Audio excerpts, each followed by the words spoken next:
Santa Fe, New Mexico versus South Alabama. I live in Grand Bay, by the way, also known as Grand Tucky. I found out the other day the number one dating website in Grand Bay. Can anybody guess what the number one dating website is? Ancestry.com. Ancestry.com. Two of my cousins went on a date. They met on the website. It was pretty awesome. Anyhow, so I am so honored to be here at Michelle's birthday party. And all you guys are invited to my party next month. I'll be 50 years old, half century. And I know some people are pretty pissed about that because they hoped I wouldn't make it.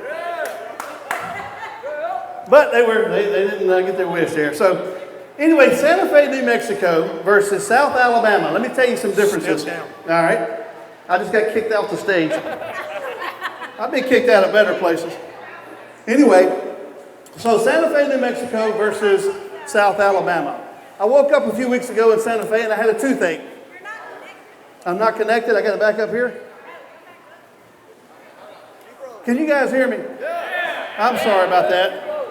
All right. So anyway, I woke up in Santa Fe, New Mexico. I had a bad toothache. First thing I did was I reached for the Orajel, got it on there, reached for the phone, called about 6 local dentists in Santa Fe, and in 6 short months, I'm going to be able to get my tooth fixed. Grand Bay is a whole lot different. If you wake up with a toothache in Grand Bay, Alabama, you're going to reach for the Orajel, you're going to reach for the cell phone, you're going to call the dentist. They're going to tell you they're 6 months backed up too.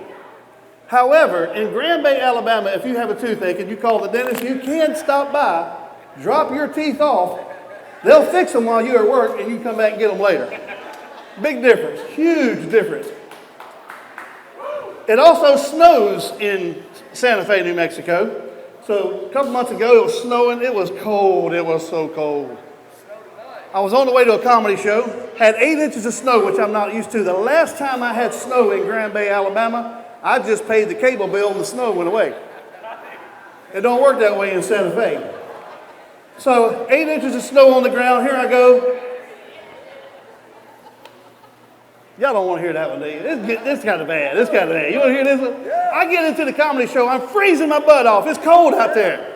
I went to the bathroom to pee. It was so cold I had to sit down to do it. About halfway through, I'm looking for a hairdryer. I'm trying to finish the job. I tell you what, it is cold out there. That elevation is rough on a fat man. I would show you, but I had to delete those pictures off of everything. Anyhow, but the heat down here, I'm not used to the heat. I've been out there for almost 11 months, 12 months working out there.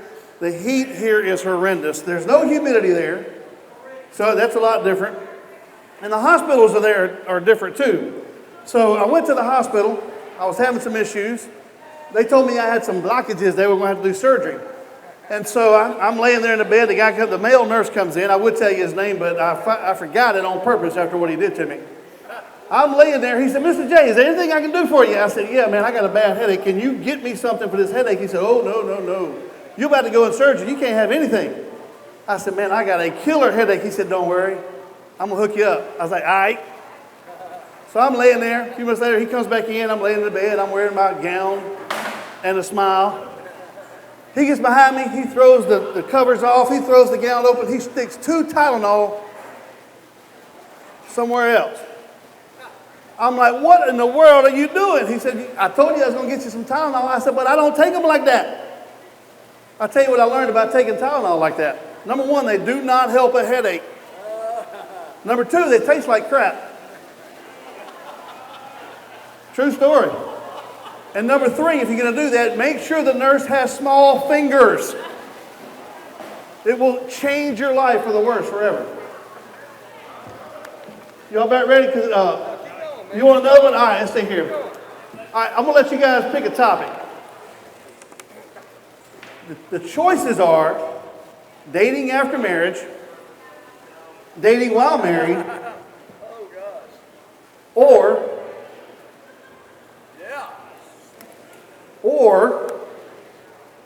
the life's most embarrassing moment. Well, that's just embarrassing. All right, when I was a teenager, I went to church down in a little town called Pascagoula, Mississippi.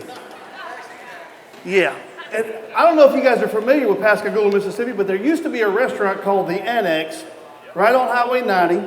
And they had this thing, it was a open-faced chili cheeseburger. It was called a South of the Border. It was smothered in chili and cheese and beans, and boy, it was delicious. And I was skinny back then, believe it or not. Try to imagine that. I was skinny. When I went on a date, it was a double date with my youth pastor and his wife and a young lady that I was dating from the youth group. And went well, but I did order the South of the Border, and I ate every bean, every bite of chili on that plate. I get back to my apartment, and I realized I had left my keys at work. I could not get into my own apartment. But fortunately, I had left my kitchen window unlocked. It was just an old building, old wood frame windows, and the only window that was unlocked was the one right above my kitchen sink. Well, my date is going to be very helpful, right? So she holds this window up for me. As I get ready to crawl through it, I just ate chili cheese full of beans. I jump up on the windowsill, and I landed right about here on that windowsill. And that happened to be pretty close to eye level with her. And you can imagine what happened. Yep, right there. I was so embarrassed. I was like 17 years old. I was so embarrassed. I grabbed the window. I jerked it down as quick as I could. I didn't turn the lights on. I didn't say goodnight. That was it. They drove off. About a half hour later, I get a knock on the door. I opened the door, and there's my youth pastor standing there. He said, "What's up?" I'm like, "What's up?" He said, "Dude, I heard you give the worst goodnight kiss in the history of dating." True story. Fast forward 15 years. For some reason, that relationship did not work out. She married one of my best friends from the same church. So we're all in town. We're hanging out with the new youth group, the new youth pastor. There's about 20, 25 of us. We're sitting at a restaurant at a table. And that story right there got told in front of all these people, and I was embarrassed. What made it worse was they set my check on the table in front of me. It was time for me to pay my bill. So I reach and I get the bill. And when I stood up to go pay it, there was a aftershock of what had happened years ago that everybody heard. Nobody looks at me. Everybody looks at her. Sound familiar? That's one of my life's most embarrassing moments. And now I have to see her quite a bit because she's still married to one of my best friends. Apparently, he used a better goodnight kiss than I do. Yeah? No? Yeah? All right, one more. I'll give you one more. Dating while married. Dating while married? The legal version? Never mind.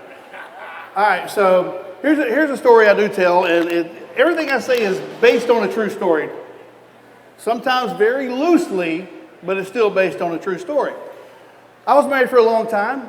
Didn't work out, so we separated. We got divorced, and I dated for a short period of time there before I married my new wonderful wife over there.